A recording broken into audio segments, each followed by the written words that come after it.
القرآن الكريم من قال به صدق ومن حكم به عدل. مسابقة مركز العرب للأبحاث والدراسات بعنوان من هدي القرآن، يوميا في رمضان، على منصة قناة مركز العرب للأبحاث والدراسات على يوتيوب وفيسبوك.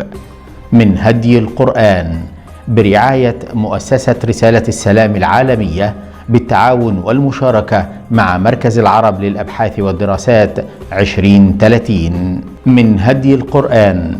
سؤال حلقة اليوم: بسم الله الرحمن الرحيم. وما أرسلنا من قبلك من رسول ولا نبي إلا إذا تمنى ألقى الشيطان في أمنيته فينسخ الله ما يلقي الشيطان ثم يحكم الله آياته والله عليم حكيم. صدق الله العظيم. اكتب اسم السورة ورقم الآية وارسل الإجابة على تطبيق واتساب على رقم تليفون.